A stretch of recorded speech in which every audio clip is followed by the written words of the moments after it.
안녕하세요. 설아의 썰풀다 구독자 여러분. 저는 올해로 환갑이 간 넘은 여성입니다. 이제 아들내미 장가도 보내고 저 나름 열심히 살아왔다고 자부합니다. 그렇지만 제가 살아온 인생은 그렇게 호락호락하지만은 않았습니다. 아마 책으로 쓰면은 책 3권은 나오지 않을까 싶어요. 나름 파란만장했던 제가 살아온 이야기를 꺼내볼까 합니다. 제 나이 22살에 선배의 소개로 한 남자를 만났고 1년간의 교제 끝에 우리는 결혼을 했습니다.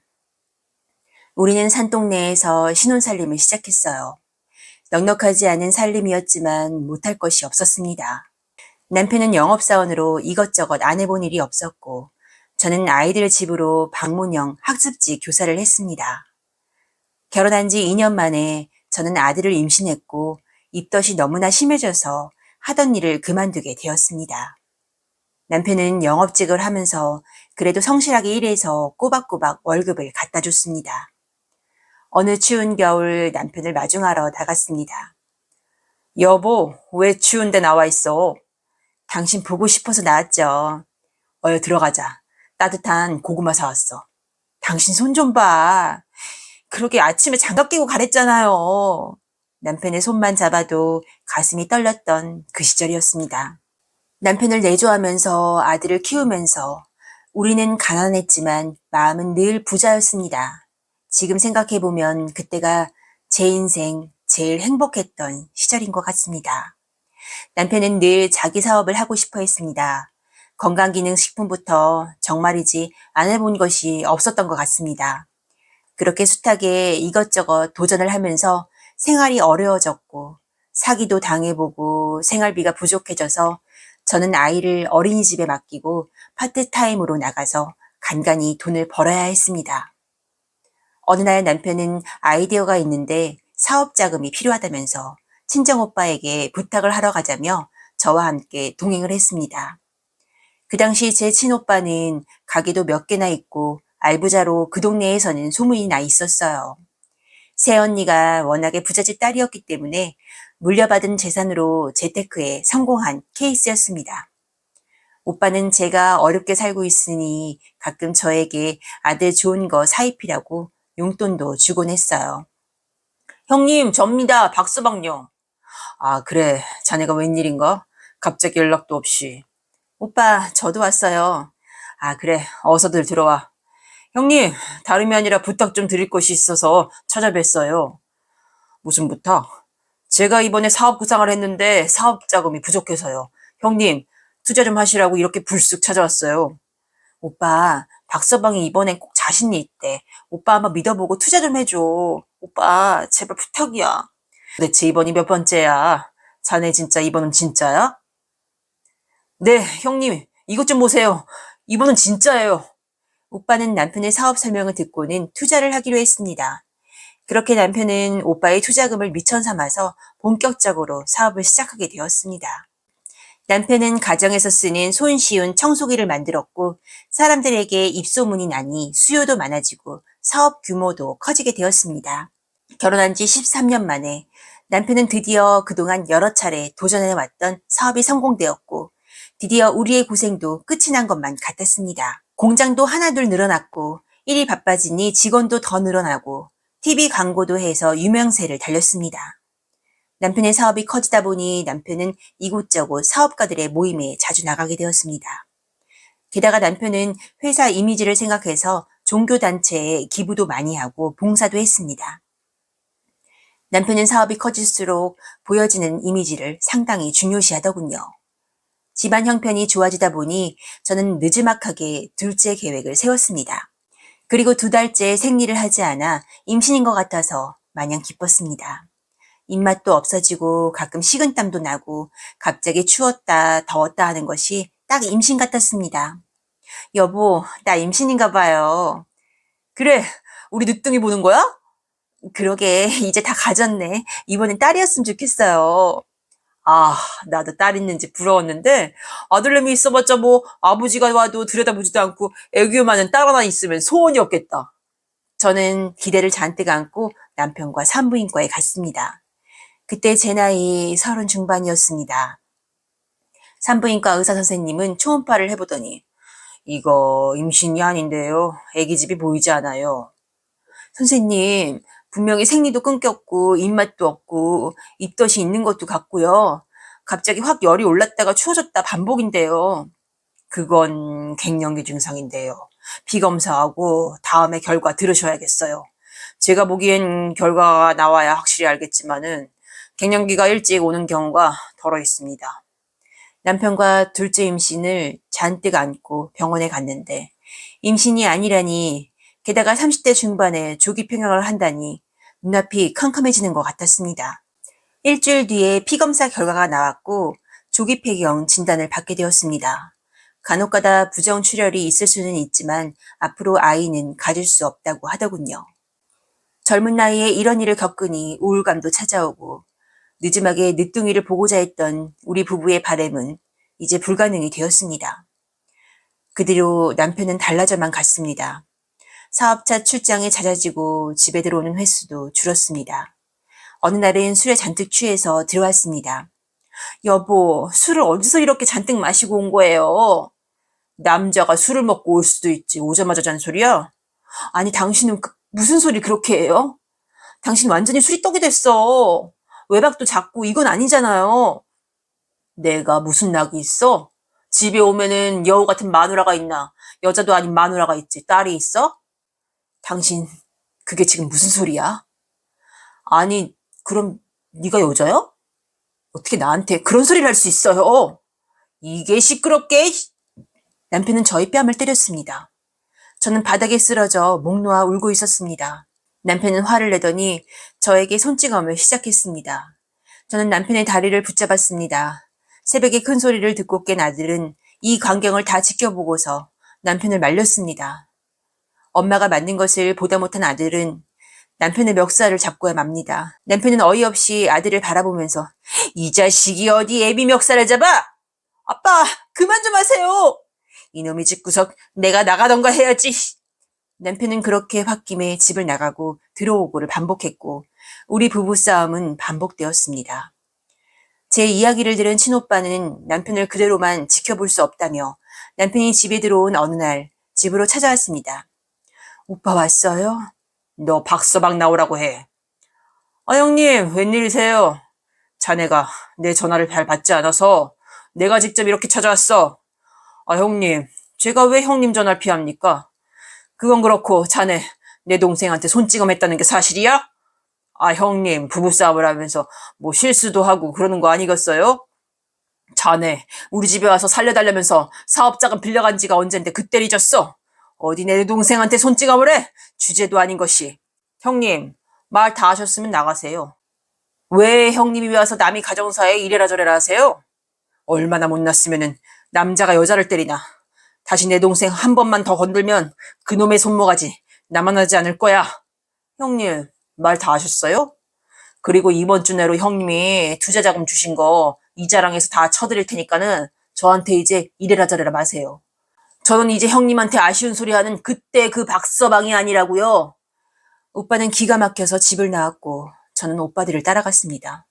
오빠, 정말 미안해. 이런 꼴 보여서. 미정아, 박서방 저놈 돈 벌더니 사람이 많이 변했다.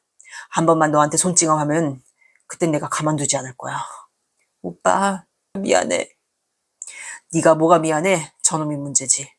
돌아가신 아버지가 이 꼴을 봤다면은 얼마나 속상하셨을 거야. 너를 얼마나 애지중지 이뻐하셨는데. 아무튼 무슨 일 있으면 오빠한테 언제든 얘기해. 새벽이라도 달려갈 테니까. 아버지가 돌아가시고 늘 그 자리를 대신해준 오빠는 제 오빠이자 아빠였습니다. 얼마 전에 어머니가 지병으로 돌아가시고 이제 가족이라고는 오빠와 저뿐이었으니까요. 그런 오빠에게 제가 이렇게 살고 있는 모습을 보여주니 마음이 너무나 아팠습니다. 남편은 며칠이 지나 오빠에게 빌려간 돈과 이자를 쳐서 오빠에게 보냈습니다.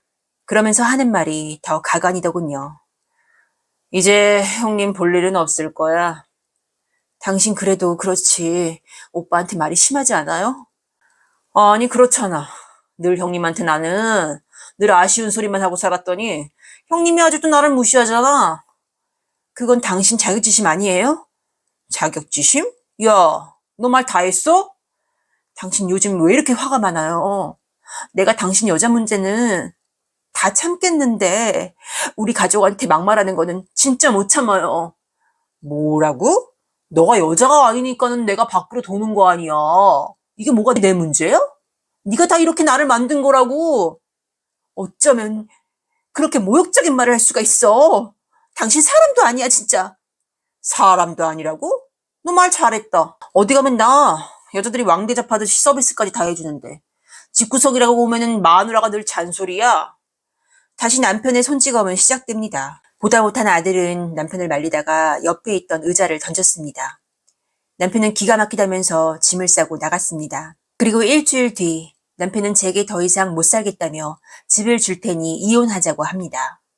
저는 참을 수 있었지만 아들이 부부싸움을 자주 보고 마음의 상처가 크기에 더 이상 이 꼴을 보여주는 건 아닐 것 같아서 합의 이혼을 했습니다. 그 어린 아들이 얼마나 마음의 상처가 많았는지 저보고 아빠와 이혼을 잘했다고 하더군요. 그런데 솔직히 이혼을 하고는 막막했습니다. 살림만 하다가 경력도 단절되었고 남편이 주던 생활비로 풍족하게 살아왔는데 이제는 생활비도 끊기고 양육비까지 주지 않으니 어떻게 살아야 하나, 무엇을 시작해야 하나, 집을 정리해야 하나, 머리가 복잡해지더군요. 어느 날 제가 이혼한 사실을 알고 친오빠와 새언니가 집으로 찾아왔습니다. 미정아, 오빠 왔어? 그동안 마음고생이 얼마나 심했어. 잘했다, 미정아. 아가씨 고생하셨어요. 나도 속이 상해서 달려왔어요. 새언니 보기에도 미안하네요.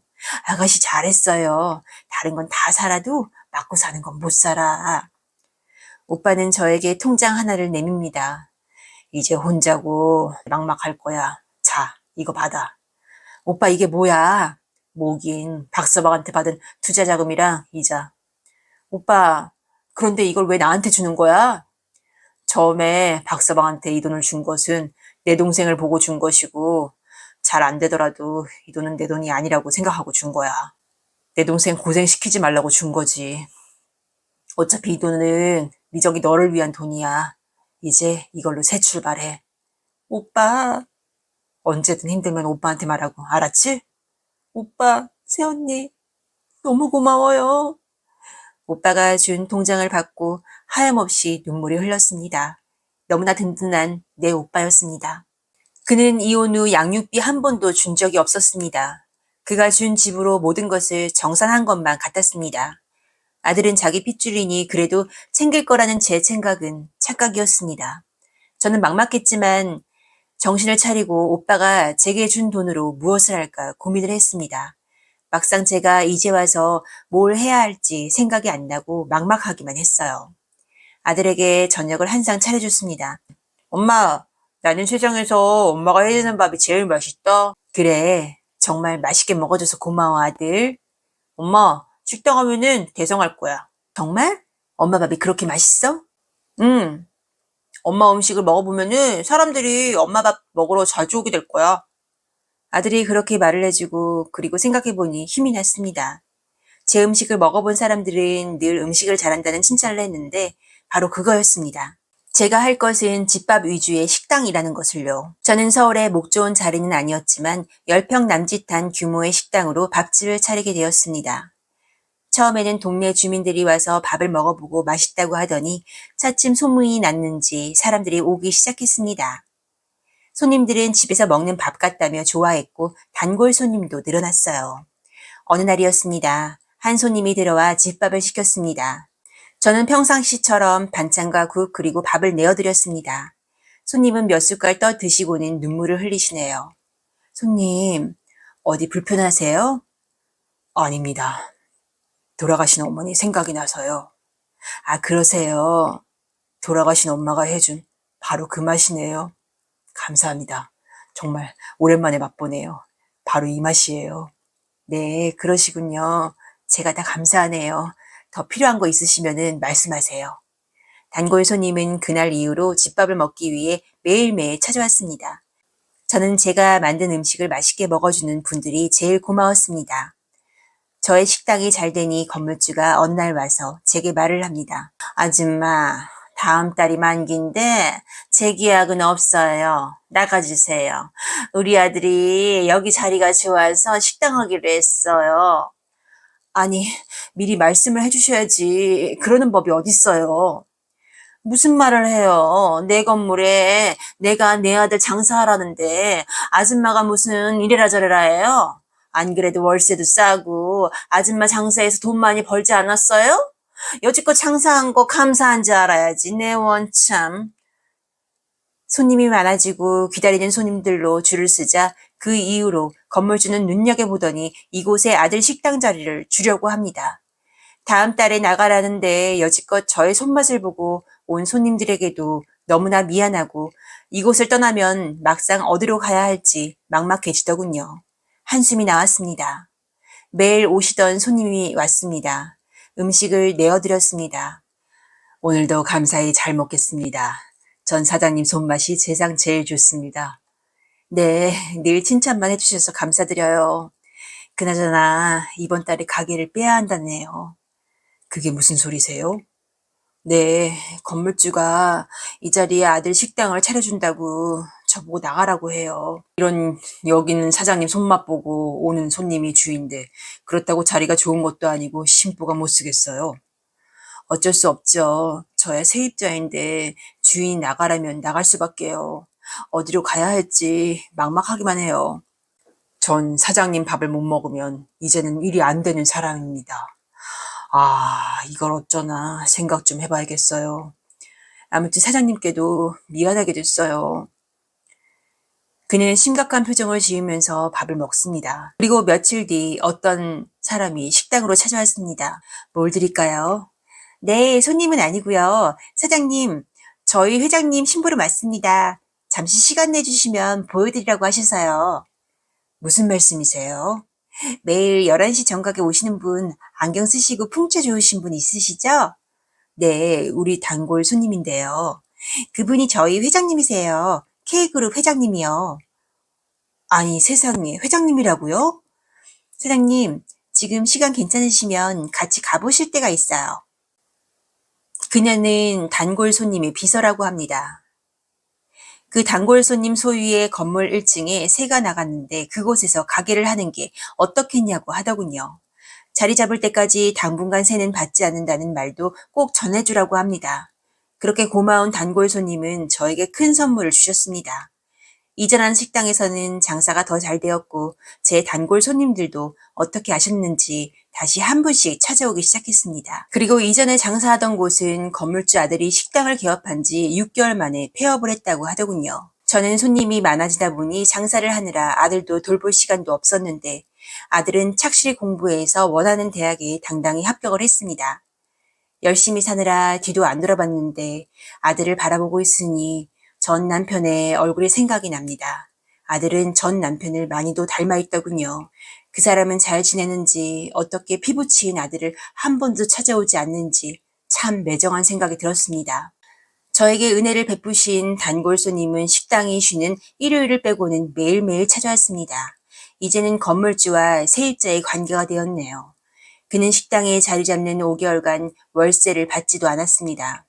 회장님, 왜 저한테 이렇게 친절하게 해주시는 거예요? 엄마 음식을 이렇게 맛볼 수 있으니 제가 그 음식을 먹으려고 그랬습니다.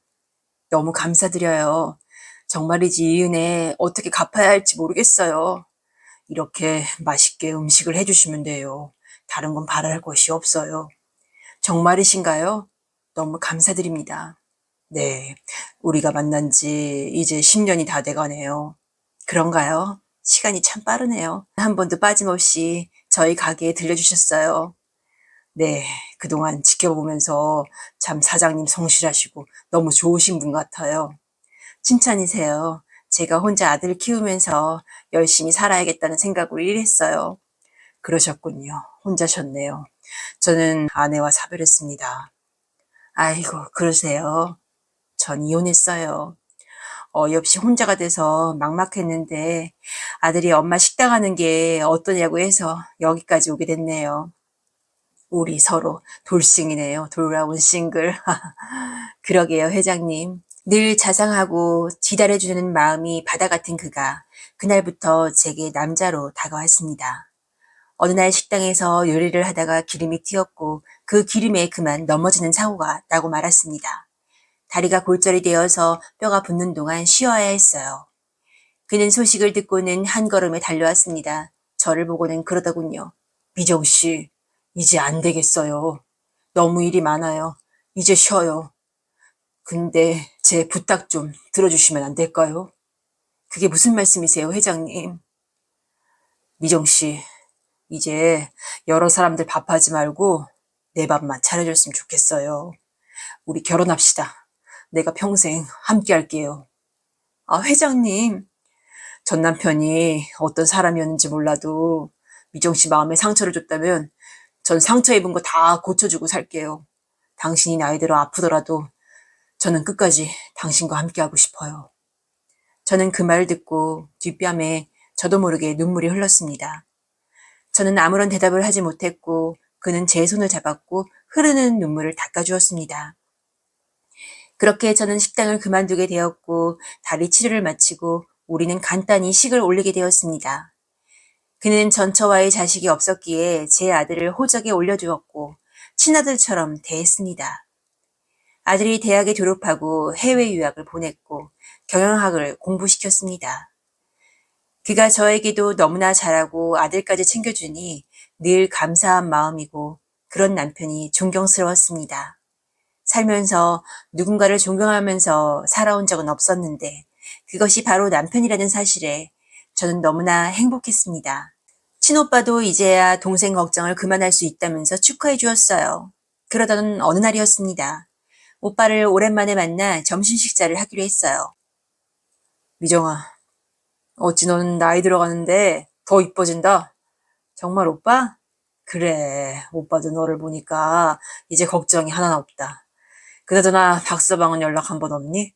그 사람 이혼하고서는 아들 한 번 보러 오지 않았어. 그 사람 어딘가 잘 살고 있겠지. 이렇게 우리를 매몰차게 버리고 갔던 남편은 어떻게 살지 생각조차 못하고 정말 이악 물고 살아왔고 세월이 지나갔더군요. 미국에서 공부하는 아들이 돌아왔습니다. 남편은 이제 회사에서 실제 경영을 해보라며 본인 회사에 취직을 시켜줬습니다. 아들은 밑에서부터 배우고 싶다며 남편이 주는 직급도 받지 않았고 말단 사원으로 들어갔습니다. 그리고 아무도 그 사실을 몰랐습니다. 그런 아들이 참으로 저는 자랑스럽더군요. 자만하지 않고 언제나 겸손한 모습이 저희 돌아가신 아버지를 보는 것만 같았습니다. 아빠 없이도 잘 자라준 아들이 고마웠고 그런 아들을 자기 자식처럼 받아준 남편이 감사했습니다. 사람은 말년이 잘 돼야 한다잖아요. 제 인생은 참 우여곡절이 많았지만 그래도 자식 농사 잘 짓고 좋은 사람까지 만나게 되어 내가 그래도 인생을 헛살지 않았구나 라는 생각이 들었습니다. 아들은 남편의 회사에서 말단으로 시작해서 몇 년간 일을 배운 뒤 회사 경영을 시작하게 되었습니다. 남편은 저와는 10살 차이인데 이제는 쉬고 싶다면서 아들에게 일을 맡기더군요. 아들은 그의 기대 이상으로 일을 해냈습니다. 아들이 회사를 경영하고 나서 회사 매출도 더 늘었습니다. 아들은 미국에서 공부하다가 만난 여자친구와 몇 년간 교제하다가 결혼을 했습니다. 현명하고 똑똑한 아들은 신부감도 야무지게 골라왔더군요. 시간은 빨라 아들, 딸 낳고 그 아이들이 이제 유치원에 들어갑니다. 남편과 저는 할머니, 할아버지 소리가 너무나 좋았습니다.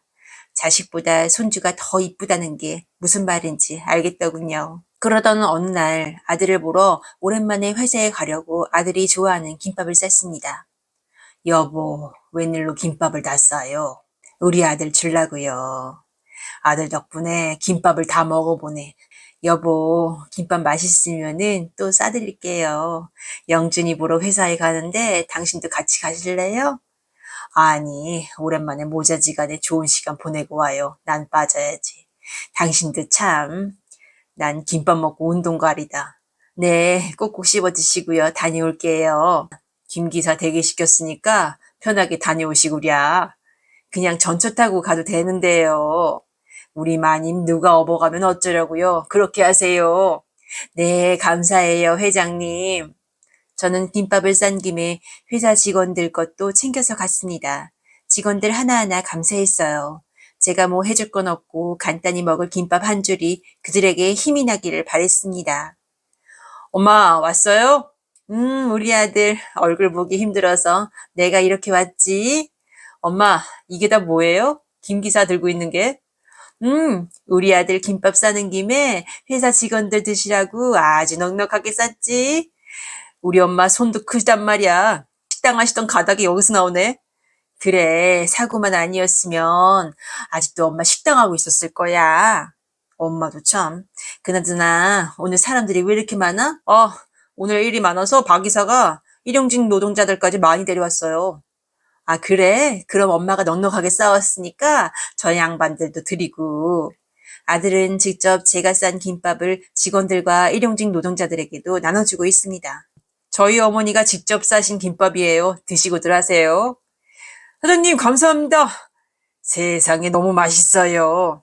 우리 엄마가 음식 솜씨가 정말이지 좋습니다. 영준아, 어디 가서 그런 소리 하면은 팔불출 소리 들어. 김밥을 먹으면서 웃음소리가 들립니다. 그런데 갑자기 어딘가에서 우르르 쏟아지는 소리가 들립니다. 이게 무슨 일인가요? 사장님, 적재된 물건이 쏟아졌어요. 아들과 직원들은 달려갔습니다. 사고였습니다. 사장님, 밑에 사람이 깔렸어요.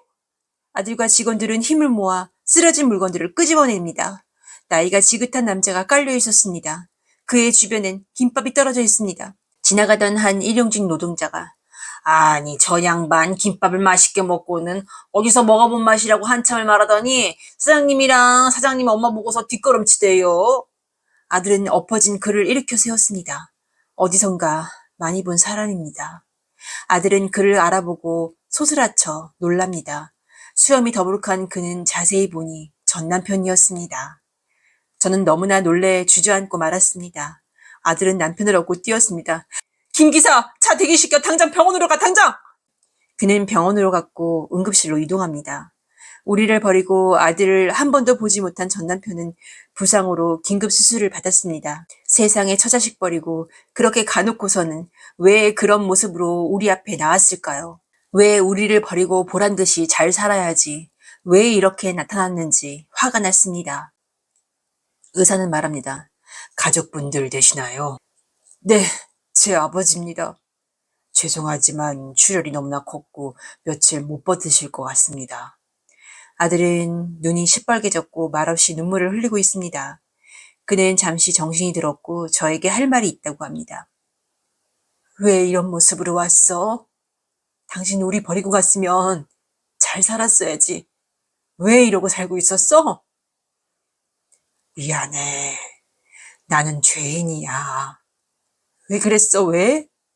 내가 얼마나 이 약 물고 살아왔는지 알아? 잘 봐. 내 아들이야. 당신이 버리고 간 아들이라고. 그래, 잘 키웠네. 정말 잘 키웠어. 내가 당신한테 무슨 할 말이 있겠어.